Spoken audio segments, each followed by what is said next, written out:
आपको इस वीडियो में लेकर चलेंगे रामगढ़ जिले के उस भयावह पल तक जब कानून और डर की सारी सीमाएं टूटने लगी थीं। एक ऐसा दृश्य जिसने पूरे जिले को हिलाकर रख दिया। एक आम सी दिखने वाली महिला जिसने सिर्फ अपनी ड्यूटी निभाने के लिए कदम रखा और उसी वक्त एक कांस्टेबल ने उस पर बेरहमी से लाठी चला दी। पर यही वो घटना थी जिसने पूरे सिस्टम को हिला दिया। गांव की महिलाओं के मन में बरसों से भरा डर मानो हड्डियों तक जज्ब हो चुका था। अपराधी खुलेआम घूमते थे और पुलिस उन्हें ढाल बनकर संरक्षण देती थी। रामगढ़ जिला नाम में गढ़ पर हकीकत में हर दीवार दरक चुकी थी। यहां शासन कानून का नहीं ताकत का चलता था।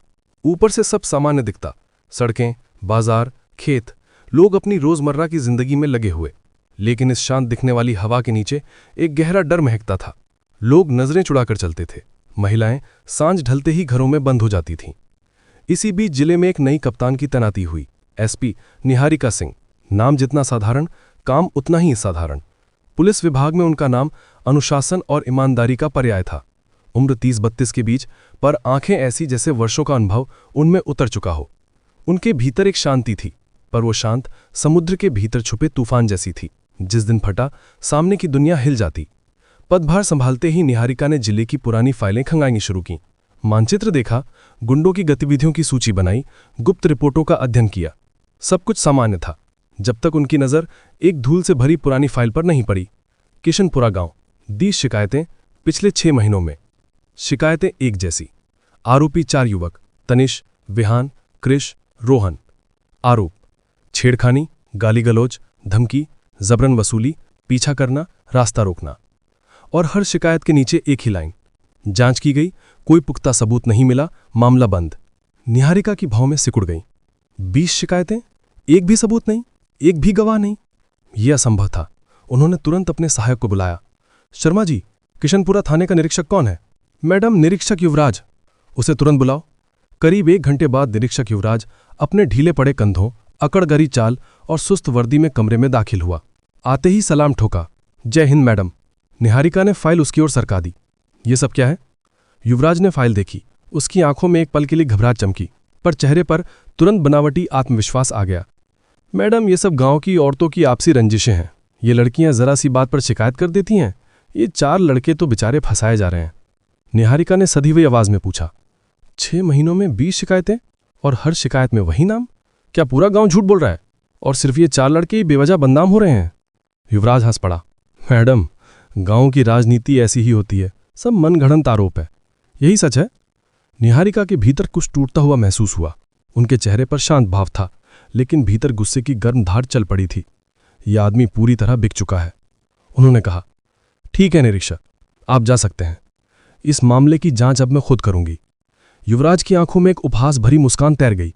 वो फाइल बंद करके चला गया, मानो सोच रहा हो कि नई आई है, 2 दिन में ठीक हो जाएगी। लेकिन निहारिका सिंह ऐसी अफसर नहीं थी जो कागजों पर भरोसा करें। उन्हें सच जमीनी स्तर पर पता करना था।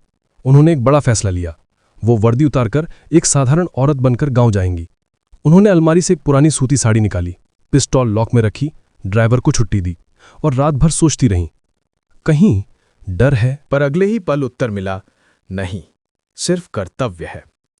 अगली सुबह आसमान में नीली रोशनी भी नहीं फैली थी।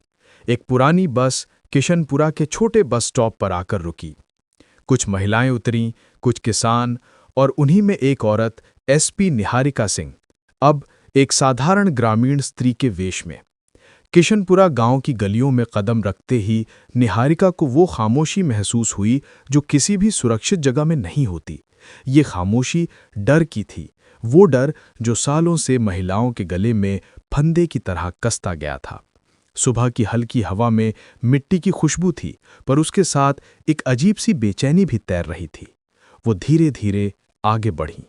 औरतें घरों के बाहर झाड़ू लगा रही थीं, कुछ चूल्हे पर पानी चढ़ा रही थीं, बच्चे मिट्टी में खेल रहे थे। सब सामान्य दिखता था, पर उनकी आंखों में कहीं ना कहीं छुपा भय साफ दिखाई देता था, जैसे कोई भी पल अचानक तूफान ला सकता हो। पास ही एक बूढ़ी महिला झाड़ू लगा रही थी। निहारिका ने उससे कोमल स्वर में पूछा, अम्मा, पुलिस थाना किधर है? वृद्धा ने एक पल उन्हें देखा, फिर पास की टूटी फूटी इमारत की ओर इशारा किया। उधर है बेटी, लेकिन वहां जाकर क्या करेगी? क्यों अम्मा? निहारिका ने पूछा। बूढ़ी औरत की आंखें एकदम पुछी हुई थीं, क्योंकि वहां इंसाफ नहीं मिलता बेटी, वहां तो बस तारीखें मिलती हैं। ये एक वाक्य नहीं था, ये एक पूरा इतिहास था जो उस थाने और उस गांव की असलियत खोल रहा था। निहारिका चुपचाप आगे बढ़ी। थोड़ी दूरी पर एक पीपल का पेड़ दिखा और उसके नीचे करीब 15 महिलाएं बिना शोर किए बैठी थीं। न बैनर, न नारे, सिर्फ दर्द, खामोशी और टूटती उम्मीदों का मूक विरोध। निहारिका उनके बीच जाकर बैठ गईं, जैसे वो भी उन्हीं में से एक हों। किसी स्त्री ने उनसे कुछ नहीं पूछा, शायद क्योंकि वे अब किसी से भरोसा नहीं करती थीं। लेकिन हर चेहरे पर सवाल था, आंसू थे और अधूरी पीड़ा थी। कुछ ही देर में धूप चढ़ने लगी, पसीना उनके चेहरे पर उतर आया, गला सूखने लगा, पर निहारिका टस से मस नहीं हुई। अचानक बगल में बैठी देवकी देवी फूट फूट कर रो पड़ी। उनकी सिसकियां सुनते ही बाकी महिलाएं भी रोने लगीं, मानो वर्षों का जमा हुआ दर्द आज बाहर आने का रास्ता पा गया हो। निहारिका ने देवकी देवी के कंधे पर हाथ रखा। क्या हुआ अम्मा, क्यों रो रही हो? देवकी देवी का चेहरा झुर्रियों से भरा था, हर झुर्री जैसे एक कहानी सुना रही थी। सिसकते हुए बोली, बिटिया, अब तो अपनी पोती को घर से बाहर भेजने में डर लगता है। स्कूल जाती है तो जान हलक में अटक जाती है। उसी समय दूसरी महिला बोल पड़ी, मेरी बेटी ने कॉलेज जाना छोड़ दिया, कहती है अब और बर्दाश्त नहीं होता। उनकी निगाहें जैसे काट डालती हैं। देवकी देवी ने आगे कहा, हम थाने जाते हैं तो दरोगा युवराज कहता है सबूत लाओ, कोई वीडियो है, कोई गवाह है। फिर कड़वाहट से बोली, कौन सी इज्जतदार लड़की अपनी बेइज्जती का वीडियो बनाएगी बेटी? निहारिका का दिल भीतर तक झंझना गया। यहां सिर्फ अपराध नहीं, इंसाफ का गला घोंटा जा रहा था। तभी निहारिका की नजर सामने सड़क पर गई। 4 युवक बाइक पर चढ़कर आ रहे थे। तनिष, विहान, कृष और रोहन ठहाके लगाते, महिलाओं को इशारे करते। उनकी आंखों में अपराध का डर नहीं, बल्कि खुलेआम घमंड था। हमारे पीछे पुलिस है, हमें कोई नहीं छू सकता। निहारिका उन्हें एकटक देखती रही। ये वही 4 चेहरे थे जिनका जिक्र हर शिकायत में था, और वो वही कर रहे थे जिसके लिए लोग महीनों से शिकायत लेकर घूम रहे थे, बदतमीजी, छेड़खानी और धमकी। कुछ देर बाद थाने का दरवाजा खुला, निरीक्षक युवराज बाहर आया और उसके पीछे वही 4 अपराधी, सब हंसते हुए, मजे लेते हुए, मानो वे थाने में अपराधी नहीं, मेहमान बनकर आए हों। युवराज ने तनिष के कंधे पर हाथ रखा, जैसे किसी पुराने दोस्त से मिल रहा हो। ये दृश्य दिल दहलाने वाला था। वर्दी, जो सबसे बड़ी ढाल होनी चाहिए, वही अब ढाल बन चुकी थी गुंडों की। फिर युवराज ने चिल्लाकर कहा, यहां से हटो, क्या तमाशा लगा रखा है, अवैध भीड़ जमा कर रखी है। महिलाएं सहम गईं, कुछ इधर उधर होने लगीं। युवराज ने सिपाही देवांश को इशारा किया, इनको भगा दो, जरूरत पड़े तो लाठी भी चला देना। देवांश लंबा, ताकतवर, अकड़ से भरा, उसने लाठी उठाई और महिलाओं को धक्का देने लगा। देवकी देवी गिर पड़ी। ये दृश्य निहारिका के भीतर ज्वालामुखी बन गया। अब वो सिर्फ एक आम स्त्री नहीं थीं, वो न्याय की अग्नि थीं। वो भीड़ को चीरती हुई आगे बढ़ीं, देवांश के ठीक सामने खड़ी हो गईं। एक शब्द कहा, रुको, और उसी पल हवा का रुख बदल गया। देवांश की लाठी हवा में ठहरी रह गई। पूरा माहौल जैसे उस एक शब्द के आगे झुक गया। रुको। एक साधारण सी दिखने वाली महिला, सूती साड़ी में, नंगे पैर, बिना किसी पहचान के, उसने ऐसा आदेश दिया था जिसे सुनकर अक्सर प्रशिक्षित पुलिसकर्मी भी ठिठक जाते हैं। देवांश कुछ क्षण के लिए जड़ हो गया। महिलाएं उसकी पीठ के पीछे सिमट गई थीं। निरीक्षक युवराज भी हैरानी से उसे देखने लगा। सब सोच रहे थे, यह औरत है कौन, किस हिम्मत से पुलिस की लाठी रोक रही है। निहारिका शांत आवाज में बोली, तुम लोगों का काम इंसाफ सुनना है, हमला करना नहीं। हर भीड़ अपराधी नहीं होती, हर औरत झूठी नहीं होती। वर्दी पहनने से पहले इंसान बनो। उनकी आवाज में कोई चीख नहीं, पर एक ऐसी गूंज थी जो दिल चीर कर अंदर उतर जाए। युवराज और बाकी पुलिसकर्मियों के चेहरे उतरने लगे। उन्हें शक हुआ, क्या ये कोई बड़े नेता की बेटी है, कोई पत्रकार या किसी बड़े अफसर की रिश्तेदार। लेकिन तभी देवांश का अहंकार भड़क उठा। उसे अपनी लाठी पर, अपने पद पर और अपनी मर्दानगी पर बेइंतहा गर्व था। वो तमतमाते हुए बोला, तू हमें कानून सिखाएगी? अरे बढ़िया ही समझाने वाली। और बिना एक सेकंड गवाए उसने निहारिका को जोर से धक्का दे दिया। निहारिका थोड़ी पीछे लड़खड़ाई, पर इससे पहले कि कोई कुछ समझ पाता, देवांश ने पूरी ताकत से लाठी उठाई और उनके कंधे पर दे मारी। धड़ाक! आवाज पूरे माहौल को चीर गई। धरती तक कांप उठी। औरतों की चीखें हवा में गूंज उठी। देवकी देवी अपनी जगह से उछल पड़ी। ओ भगवान, बेटी पर मार दी लाठी! निरीक्षक युवराज का मुंह खुला का खुला रह गया। उसने सोचा नहीं था कि देवांश इतना आगे बढ़ जाएगा। निहारिका दर्द से झुक गईं। कंधे पर नीली लकीर उभर आई। आंखें कुछ पल के लिए धुंधली पड़ गईं, पर वो गिरी नहीं। धीरे धीरे वो सीधी खड़ी हुईं और देवांश की आंखों में देखने लगीं। उनकी आंखों में अब कोई डर नहीं था, कोई तकलीफ भी नहीं दिख रही थी, बल्कि एक ऐसी शांति थी जो तूफान से ठीक पहले आती है। खतरनाक, स्थिर और निर्णायक। देवांश का चेहरा सफेद पड़ गया। उसे एहसास हुआ उसने किसी आम औरत पर नहीं, मौत पर हाथ उठा दिया है। निहारिका ने धीरे से अपना हाथ अपनी साड़ी की आस्तीन तक ले जाकर ऊपर किया। कलाई में एक साधारण सी घड़ी थी और उसी के नीचे उन्होंने जेब से एक छोटा कार्ड निकाला, उसे देवांश की आंखों के सामने कर दिया। देवांश ने कार्ड पढ़ा और अगले ही पल उसके पैरों तले जमीन खिसक गई। कार्ड पर लिखा था, निहारिका सिंह, भारतीय पुलिस सेवा, आईपीएस, पुलिस अधीक्षक, जिला रामगढ़। देवांश का शरीर कांपने लगा। उसकी लाठी जमीन पर गिरकर बिखर गई। मुंह से आवाज भी नहीं निकल पा रही थी। उधर युवराज का चेहरा और भी अधिक पीलापन ले चुका था। वो लड़खड़ाते कदमों से आया और हकलाने लगा, मैडम माफ कर दीजिए, मुझे लगा, मुझे नहीं पता था। पर निहारिका ने उसकी ओर देखा तक नहीं, सिर्फ इतना कहा, पकड़ो इन चारों को। उनकी आवाज किसी अधिकारी की नहीं, एक शेरनी की दहाड़ थी। अभी तक जो आरक्षक महिलाओं पर हाथ उठा रहे थे, वे थरथराते हुए तनिष, विहान, कृष और रोहन को पकड़ने दौड़ पड़े। चारों के चेहरे पर हंसी गायब हो चुकी थी। अभी कुछ मिनट पहले जो शक्तिशाली दिखते थे, अब चींटियों की तरह इधर उधर भाग रहे थे। उसी समय निहारिका देवांश के पास पहुंची। बहुत पास जाकर बोली, आरक्षक, तुम्हारा नाम? देवांश ने गिड़गिड़ाते हुए कहा, देवांश सिंह मैडम। निहारिका ने कड़क आवाज में कहा, तुमने आज एक औरत पर हाथ नहीं उठाया है। तुमने इस वर्दी पर, इस पद पर और इस देश के कानून पर वार किया है। तुमने लोगों के भरोसे को तोड़ा है। देवांश फूट पड़ा, मैडम माफ कर दीजिए, मेरे परिवार वाले हैं, मैं। निहारिका ने ठंडी आवाज में कहा, लाठी चलाते समय परिवार याद नहीं आया था? फिर आदेश दिया, अभी इसी वक्त इसकी वर्दी उतारो। थाने में सन्नाटा छा गया। आरक्षक कांपते हाथों से देवांश की बेल्ट, टोपी और कमीज उतारने लगे। कुछ ही मिनट में वो मजबूत पुलिस वाला सिर्फ एक डरा हुआ आदमी रह गया।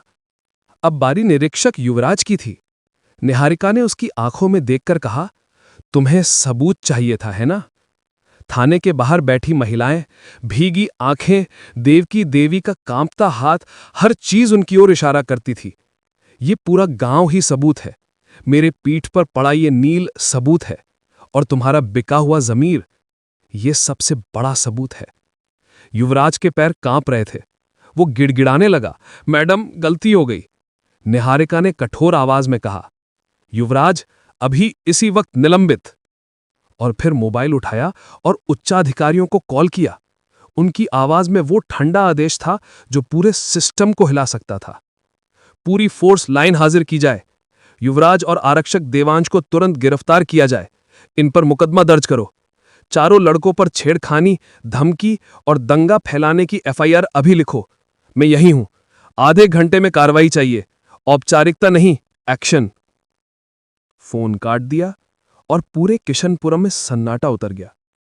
पूरा किशनपुरा जैसे समय से बाहर हो गया था। हवा तक थम चुकी थी। जो औरतें अब तक धरने पर चुपचाप बैठी थीं, वे अब अविश्वास में निहारिका को देख रही थीं।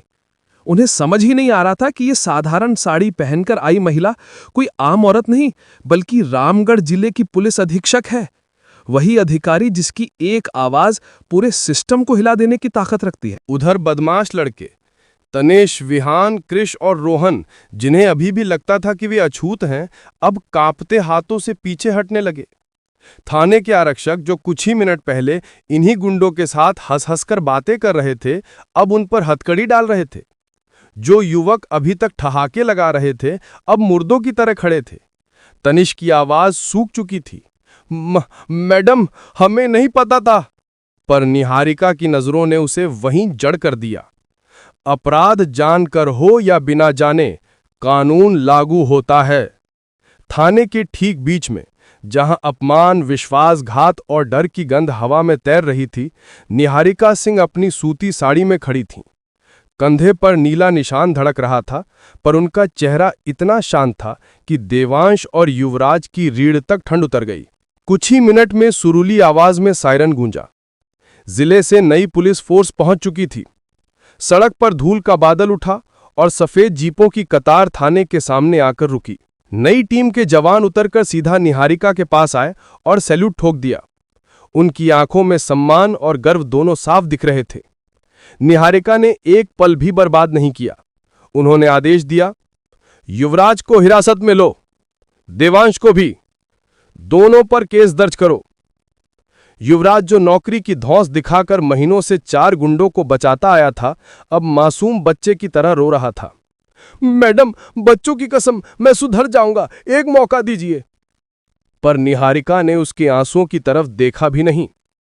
इंसाफ मांगने आई इन औरतों ने भी कई बार मौका मांगा था, तब कहां गया था तुम्हारा इंसान? आरक्षकों ने युवराज के हाथ पकड़कर उसे घसीट लिया। वर्दी उसका अहम थी, और आज वही वर्दी उसके शरीर से उतरती जा रही थी।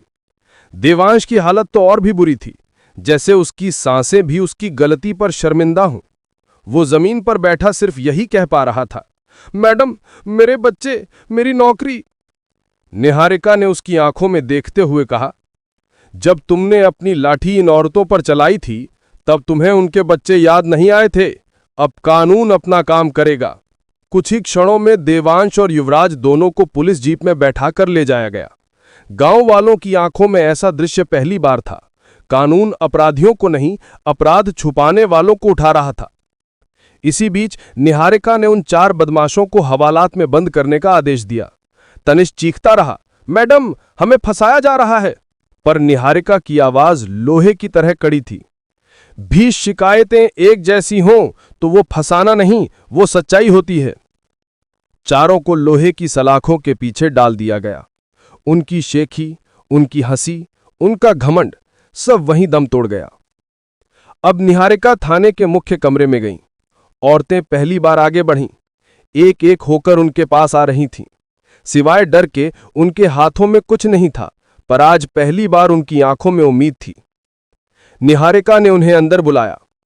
आइए, अब आपकी सारी बात खुद दर्ज करूंगी। 15 महिलाएं, एक एक दर्द, एक एक कहानी। वो खुद अपनी डायरी लेकर बैठ गईं। उन्होंने हर घटना अपने हाथों से लिखी। तारीख, समय, जगह, नाम, कुछ भी नहीं छोड़ा।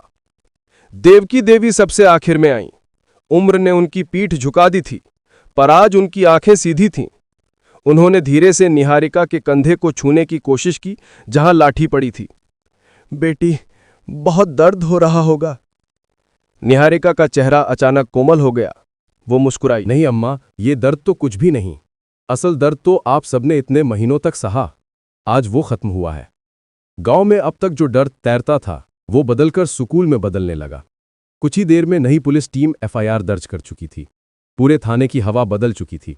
जिन दीवारों पर दबंगों की हंसी गूंजती थी, आज वहां कानून की आवाज गूंज रही थी। दोपहर ढलने लगी। निहारिका अपनी गाड़ी में बैठने लगी। पूरा गांव बाहर खड़ा था, बूढ़े, बच्चे, महिलाएं, युवा, सब। उनके जाते वक्त लोगों की निगाहें बदल चुकी थी। संकोच नहीं, सम्मान था। डर नहीं, गर्व था। औरतों की आंखों में चमक थी, मर्दों के चेहरों पर हैरानी भी और आदर भी। निहारिका ने खिड़की से बाहर झांका। देवकी देवी हाथ जोड़कर खड़ी थीं। लड़कियों की आंखों में चमक थी। हम भी पढ़ेंगे, हम भी सुरक्षित हैं। गाड़ी आगे बढ़ी। निहारिका ने अपने कंधे पर हल्का हाथ फेरा। दर्द अब भी था, लेकिन आज वो दर्द जिम्मेदारी के साथ जीते जाने की निशानी था। आज एक औरत ने साबित कर दिया था, जब हिम्मत वर्दी से बड़ी हो जाए तो पूरा सिस्टम सर झुकाकर सलाम करता है। उस दिन की दोपहर ढल रही थी। पर किशनपुरा गांव की उम्मीदें नए सूरज की तरह उग रही थीं। निहारिका सिंह की गाड़ी धीरे धीरे आगे बढ़ रही थी। रास्ता संकरा था, पर उनके लिए रास्ता हमेशा से आसान कहाँ रहा था। वो वर्दी पहनकर भी कभी सुरक्षित नहीं रहीं, और आज बिना वर्दी के एक साधारण साड़ी में उन्होंने एक इतिहास रच दिया था। गाड़ी थाने की सीमा पार कर चुकी थी, पर लोगों की नजरें अब भी उन पर टिकी थीं। ये सिर्फ विदाई नहीं, ये भरोसे की वापसी थी। जिस भरोसे को पुलिस की वर्दी ने कई सालों पहले कुचल दिया था, उसी भरोसे को आज एक महिला अफसर ने फिर से खड़ा कर दिया था। निहारिका ने कुछ देर के लिए आंखें बंद की। कंधे पर दर्द चुभ रहा था। देवांश की लाठी का निशान अब गहरा नीला हो चुका था, पर इस दर्द में एक अनोखी तृप्ति थी, जैसे किसी जंग में चोट लगे पर जीत की महक घाव की जलन पर भारी पड़ जाए। रामगढ़ जिला मुख्यालय में पहुंचते ही उनकी गाड़ी पर लोगों की भीड़ इकट्ठी होने लगी। ये खबर आग की तरह पूरे जिले में फैल गई थी। किशनपुरा में एक आम औरत बनकर कप्तान ने पूरी पुलिस फोर्स को आईना दिखा दिया। कुछ लोग उनके पैर छूने आए, कुछ महिलाएं रोते हुए हाथ जोड़कर बोली, मैडम, अगर आप न होती तो हमारी बेटियां बर्बाद हो जातीं। हर आवाज में आभार था, हर चेहरे पर होप। थाने में लौटकर उन्होंने सबसे पहले अपना मेडिकल करवाया। डॉक्टर ने कंधे पर देखते ही कहा, मैडम, ये चोट गहरी है, आराम की जरूरत है। निहारिका ने हल्की मुस्कान दी। डॉक्टर, आराम का वक्त तो जनता को मिलेगा, मुझे नहीं। मेडिकल रिपोर्ट लेकर वो सीधे कंट्रोल रूम पहुंची। ड्यूटी अफसर, स्टाफ सब खड़े हो गए। पहली बार सबकी आंखों में सच्चा सम्मान था, कोई बनावटी सलामी नहीं। उन्होंने स्पष्ट आदेश दिया, आज से जिले की हर शिकायत, खासकर महिलाओं से जुड़ी, सीधे मेरे पास आएगी। हर थाने को सख्त निर्देश, एक भी शिकायत नजरअंदाज हुई तो उसकी कीमत वर्दी से देनी होगी। उसके बाद उन्होंने किशनपुरा मामले की एफआईआर की कॉपी उठाई। चारों बदमाशों के नाम, देवांश और युवराज की गिरफ्तारी। हर लाइन देखकर लगा, आज केवल कार्यवाही नहीं हुई, आज सिस्टम सांस ले रहा है। शाम होते होते जिले के कई थानों से कॉल आने लगे, मैडम, हमारी टीम को पता चला कि और भी गांवों में ऐसी घटनाएं होती रही हैं। मैडम, आज कई महिलाएं खुद थाने आकर अपनी शिकायतें दे रही हैं। ये वो बदलाव था जिसे देखने की उम्मीद निहारिका ने बरसों पहले की थी। उसी रात वो अकेली अपने दफ्तर में बैठी रिकॉर्ड तैयार कर रही थीं कि दरवाजे पर दस्तक हुई। अंदर आईं देवकी देवी, वही बूढ़ी महिला जिनकी पोती हर दिन डर के साए में स्कूल जाती थी। देवकी देवी अपने हाथ में कुछ लिए थीं, पुरानी सी मिठाई की डिबिया। बेटी, ये तुम्हारे लिए लेकर आई हूं, गरीब की दुआ और इतनी सी मिठाई है, मंजूर कर लेना। निहारिका खड़ी हुई, उनके हाथों को दोनों हाथों में पकड़ा। अम्मा, आपके आशीर्वाद से बड़ी कोई मिठाई नहीं। देवकी देवी की आंखें भर आईं। आज पहली बार लगा कि ये वर्दी हमारी भी है, सिर्फ गुंडों की नहीं। उनके जाने के बाद निहारिका ने खिड़की से बाहर देखा। चांद आधी रात के आसमान में अकेला चमक रहा था, पर आज वो अकेला नहीं लगा। आज हर अंधेरे को रोशन करने के लिए एक चिंगारी जाग उठी थी। अगली सुबह जिले के सभी अखबारों में एक ही हेडलाइन थी, एसपी निहारिका सिंह ने महिलाओं के लिए न्याय का नया अध्याय लिखा। कानून की नई परिभाषा, रामगढ़ की महिला कप्तान बनी लोगों की ढाल। लोगों ने पोस्टर लगाए, हमारी कप्तान हमारा गर्व। जिला कलेक्ट्रेट से लेकर गली मोहल्लों तक एक ही नाम गूंजने लगा, निहारिका सिंह। लेकिन निहारिका को किसी प्रशंसा की नहीं, बल्कि इस बात की चिंता थी कि क्या ये बदलाव स्थायी रहेगा। उन्होंने तय किया, अब रामगढ़ का हर थानेदार, हर आरक्षक, हर चौकीदार शुचिता का मतलब सीखेगा। औरतों की सुरक्षा सिर्फ कागज पर नहीं, जमीनी हकीकत में दिखनी चाहिए। उन्होंने अगले 48 घंटों में 20 गांवों का दौरा किया, महिलाओं से बात की, स्कूलों में जाकर बेटियों से पूछा, अब डर लगता है?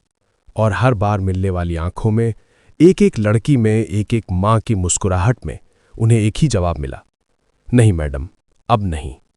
रामगढ़ बदल रहा था, और यह बदलाव किसी कानून की किताब से नहीं, एक महिला की बहादुरी से लिखा जा रहा था। अब उनकी कहानी केवल एक जिले की कहानी नहीं रही, ये एक संदेश बन चुकी थी कि जब एक औरत ठान ले तो पूरा सिस्टम झुक जाता है। रामगढ़ का माहौल अब पहले जैसा नहीं रहा था।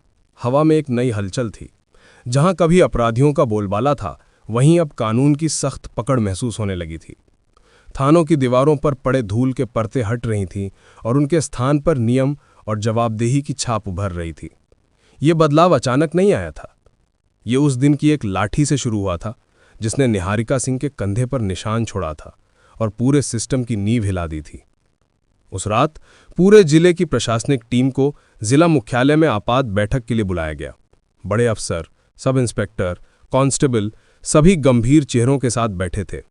जैसे सब जानते थे कि अब पुरानी ढर्रे वाली पुलिसिंग नहीं चलने वाली। निहारिका सिंह बैठक कक्ष में दाखिल हुईं। कमरे में सन्नाटा छा गया। उन्होंने कुर्सी नहीं ली, खड़ी ही रहीं। आज मैं कप्तान नहीं, इंसानियत की चूक का गवाह बनकर बोल रही हूं, उन्होंने शांत पर धारदार आवाज में कहा। सबकी निगाहें उन पर टिक गईं। उन्होंने आगे कहा, कल किशनपुरा में जो हुआ वो अपराधियों से कम इस विभाग की कमजोरी का परिणाम था। एक आरक्षक ने अपनी लाठी एक महिला पर उठाई, वो भी एक ऐसी महिला पर जिसे वे पुलिस की रक्षक मानकर अपनी सुरक्षित पनाह समझता था। ये घटना मुझे चोट पहुंचाकर नहीं गई, ये हमारी वर्दी से विश्वास की आखिरी उम्मीद को तोड़ सकती थी। उनकी आवाज गूंजती रही। आज से इस जिले में पुलिसिंग का हर मानक बदलेगा। जो वर्दी की इज्जत नहीं करेगा वो इसे पहनने का हक खो देगा। जो जनता की आवाज को दबाएगा वो इस महकमे में जगह नहीं पाएगा। बैठक के बाद उन्होंने अपने सहायक शर्मा जी को बुलाया। शर्मा जी, मुझे एक सूची चाहिए पूरे जिले के उन पुलिसकर्मियों की जिन पर पहले भी लापरवाही, दुर्व्यवहार या रिश्वत के मामले हुए हैं। अब समय है उनका हिसाब करने का। कुछ घंटे में फाइल उनके सामने थी। फाइल इतनी मोटी थी मानो वर्षों से जमा गंदगी की गवाही दे रही हो। निहारिका ने एक एक नाम पढ़ा। हर नाम के पीछे किसी की चीख, किसी की मजबूरी, किसी की टूटी हुई उम्मीद थी। उन्होंने सख्त स्वर में आदेश दिया, इनमें से 20 को तुरंत लाइन हाजिर करो, 5 के खिलाफ विभागीय कार्रवाई शुरू करो, बाकी की हर मूवमेंट पर मेरी नजर चाहिए। जिला प्रशासन में हड़कंप मच गया। पुराने अफसर जिन्हें वर्षों से कोई टोकने वाला नहीं था, आज डर से सहमे बैठे थे। लेकिन ईमानदार पुलिसकर्मियों के दिल में हल्की सी मुस्कान उभर आई। लगता है अब काम का सम्मान मिलेगा। उधर किशनपुरा गांव में भी कहानी आगे बढ़ रही थी।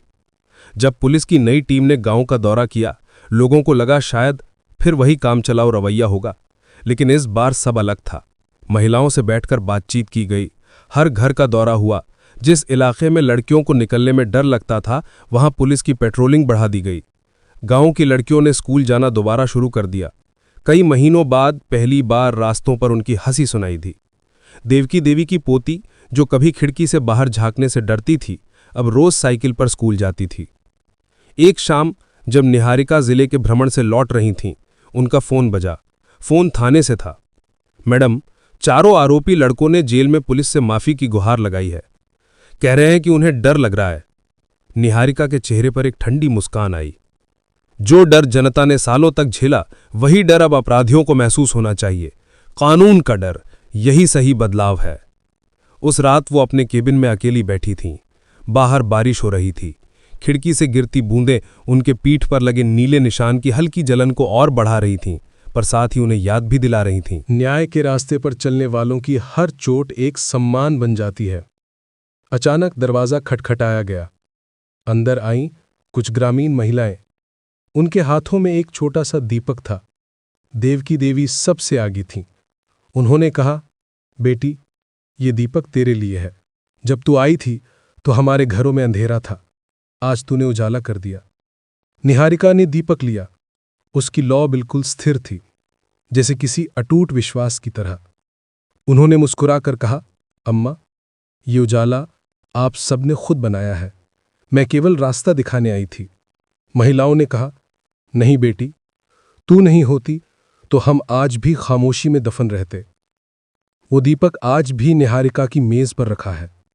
एक टूटे सिस्टम पर जीत की निशानी, एक महिला की हिम्मत का प्रतीक, एक याद कि जब न्याय की चिंगारी भड़कती है तो कोई अंधेरा टिक नहीं सकता। रामगढ़ की कहानी अभी खत्म नहीं हुई थी। ये एक शुरुआत थी उस बदलाव की जिसने पूरे जिले की आत्मा को फिर से जगा दिया था। रामगढ़ जिला अब बदल चुका था, लेकिन असली बदलाव तब होता है जब लोग खुद अपनी आवाज पहचानने लगे। और यही वो सुबह थी जिसने निहारिका सिंह को एहसास कराया कि न्याय सिर्फ एक आदेश का नाम नहीं, ये एक जागृति है जो दिलों में घर कर ले तो पीढ़ियां बदल देती है। सवेरे 6 बजे का वक्त था। जिला मुख्यालय के बाहर असामान्य भीड़ जमा थी। लगभग सैकड़ों महिलाएं, बूढ़े, जवान और कई स्कूली बच्चियां एक साथ खड़ी थीं। हाथों में थैले, पन्ने, छोटे छोटे कार्ड थे जिन पर एक ही लाइन लिखी थी, हम डरे नहीं हैं। निहारिका बाहर आईं तो सभी ने तालियां बजाईं। देवकी देवी आगे बढ़ी और बोली, बेटी, हमने सोचा था तू अकेली लड़ रही है, अब हम सब तेरे साथ हैं। ये दृश्य निहारिका को भीतर तक छू गया। आज लोग खुद न्याय के लिए खड़े थे। ये जीत का सबसे पहला संकेत था। इसी बीच जिला कलेक्टर ने उन्हें बुलाया। एसपी मैडम, राज्य मुख्यालय से फोन आया है। जो आपने किया है उसकी वजह से रामगढ़ जिला पूरे प्रदेश के लिए एक मिसाल बन गया है। लेकिन निहारिका ने सिर हिलाया। सर, ये मेरी नहीं, जनता की जीत है। उन्होंने पहली बार अपनी आवाज उठाई है। अगर ये आवाज हमेशा जिंदा रहे तभी ये जीत पूरी मानी जाएगी। ठीक उसी समय कंट्रोल रूम से तेज संदेश आया। मैडम, किशनपुरा की सीमा पर कुछ अज्ञात लोग इकट्ठे हुए हैं। शायद चारों बदमाशों के रिश्तेदार या समर्थक। माहौल बिगाड़ने की कोशिश हो सकती है। निहारिका तुरंत उठी। चलते हैं। उनकी गाड़ी गांव की ओर बढ़ी। किशनपुरा पहुंचते ही देखा 25-30 पुरुष चौपाल के पास खड़े थे, गुस्से में भड़क रहे थे। हमारे लड़कों को फंसाया गया है। उसी महिला की वजह से गांव बदनाम हुआ है। उनकी आवाजें कानों को चुभ रही थीं। निहारिका उतरी। भीड़ की फुसफुसाहट थम गई। उस एक महिला की मौजूदगी ने जैसे शोर को चीरकर हवा को शांत कर दिया। उन्होंने बिना ऊंची आवाज किए कहा, तुम्हारे लड़के या तुम्हारे अपराध? भीड़ सन्न। उन्होंने आगे कहा, अगर कोई निर्दोष है तो जांच उसे साफ कर देगी। दोषी है तो जेल में जगह उसका इंतजार कर रही है। लेकिन वह थोड़ी देर रुकी और हर आदमी की आंखों में आंख डालकर बोली, लेकिन आज इस भीड़ में कोई अपनी बदमाशी छिपाने की कोशिश करेगा तो वो भी कानून से नहीं बचेगा। उनके शब्दों में आग थी पर संयम भी। भीड़ की जड़ें कट गईं।